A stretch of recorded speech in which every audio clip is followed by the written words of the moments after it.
Halo teman-teman, pada video ini kita akan belajar mengenai materi magnet yang akan dipelajari di kelas 9. Pernahkah teman-teman waktu kecil bermain magnet-magnetan? Ada benda-benda yang dapat ditarik oleh magnet dan ada juga yang tidak dapat ditarik. Pada pembahasan ini kita akan membahas mengenai kemagnetan. Magnet adalah suatu benda yang dapat menarik benda-benda lain dari bahan tertentu.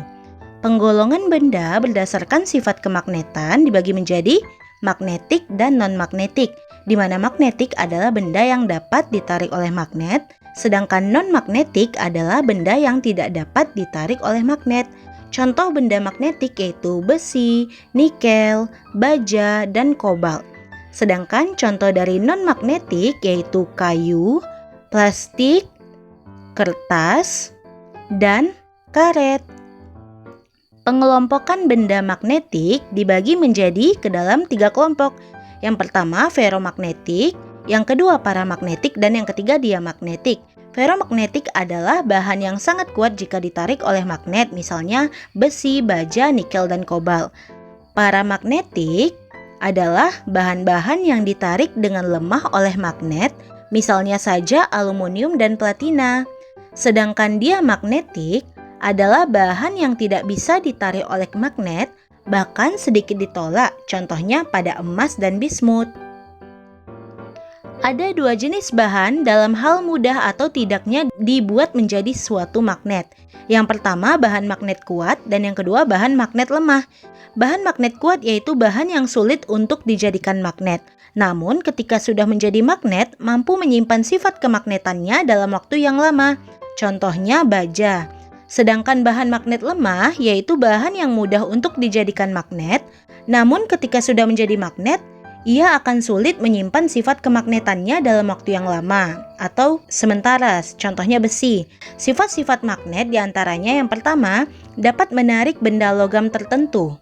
Yang kedua, memiliki 2 kutub magnet yaitu kutub utara dan kutub selatan. Sifat yang ketiga, gaya tarik terbesar berada di kutub. Jadi, di kutub magnet, utara dan selatan ini memiliki gaya tarik paling besar.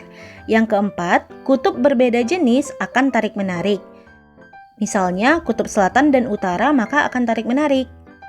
Yang kelima, kutub sejenis akan tolak-menolak. Sesama kutub utara dia akan tolak-menolak, begitu juga sesama kutub selatan. Dan yang terakhir, gaya pada kutub utara itu mengarah keluar dan selatan mengarah ke dalam. Selanjutnya, cara membuat magnet. Yang pertama dengan cara menggosok, yaitu dengan menggosokkan suatu benda dengan magnet bisa membuat benda tersebut memiliki sifat magnet. Ujung benda membentuk kutub yang berlawanan dengan kutub magnet yang digunakan untuk menggosok, sehingga pada titik P itu akan menunjukkan utara, sedangkan di titik Q itu akan menunjukkan selatan. Cara yang kedua yaitu cara induksi. Dengan mendekatkan suatu magnet kepada benda yang akan dijadikan magnet, maka besi dapat menjadi magnet pada saat didekatkan magnet. Besi yang berwarna kuning, besi XY ini apabila didekatkan suatu magnet akan menjadi magnet. Yang ketiga, cara elektromagnet. Jika sebuah besi dililitkan dengan kawat dan dialiri listrik, maka besi tersebut bisa memiliki sifat magnet. Dan kutub-kutub magnet yang terbentuk dapat ditentukan dengan aturan genggaman tangan kanan. Selanjutnya, menentukan arah utara elektromagnet. Menentukan arah pada elektromagnet dapat dilakukan dengan menggunakan kaidah tangan kanan, di mana keempat jari menunjukkan arah arus pada kumparan, dan ibu jari menunjukkan arah kutub utara elektromagnet. Misalkan pada gambar, arah ibu jari menunjukkan arah kutub utara, sedangkan arah arus itu ditunjukkan oleh keempat jari, yang lainnya. Nah, ada beberapa hal yang bisa menyebabkan suatu benda kehilangan sifat magnetnya, diantaranya dipanaskan, dibanting, atau dipukul dengan keras, dan dialiri atau didekatkan dengan arus listrik bolak-balik. Kita masuk kepada contoh soal. Soal yang pertama, zat yang tertarik dengan lemah oleh magnet adalah... Nah, teman-teman mesti ingat bahwa feromagnetik itu adalah zat yang ditarik dengan kuat, maka bukan jawabannya. Nah, diamagnetik adalah zat yang tidak dapat ditarik oleh magnet atau sedikit ditolak oleh magnet. Berarti juga bukan dia. Jawabannya adalah paramagnetik karena ferromagnetik itu tidak ada. Jadi jawabannya C. Soal nomor 2. Bila sebatang besi dijadikan magnet batang, maka besi tersebut menjadi. Karena di sini bahannya adalah besi, maka yang perlu teman-teman ingat bahwa besi itu gampang dijadikan magnet, namun kalau sudah menjadi magnet, sifat magnetnya hanya sementara atau dia tidak lama menyimpan sifat kemagnetannya. Maka jawaban yang benar adalah D, yaitu magnet sementara. Soal nomor 3.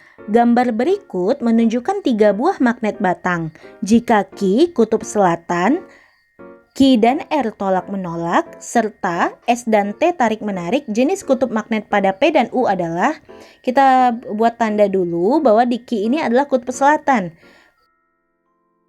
Kemudian katanya Q dan R itu tolak-menolak, berarti R kutub selatan, karena kalau tolak-menolak itu kutubnya sejenis. Kita buat bahwa kalau misalnya Q itu selatan, berarti P itu utara. Kalau R itu selatan berarti S itu utara. Nah, selanjutnya katanya S dan T itu tarik-menarik. Sehingga apabila S yang utara, supaya tarik-menarik dengan T, maka T harus selatan. Karena T itu selatan, maka U itu utara. Sehingga jawabannya jenis kutub magnet pada P dan U adalah sama-sama utara. Jadi jawabannya yang C.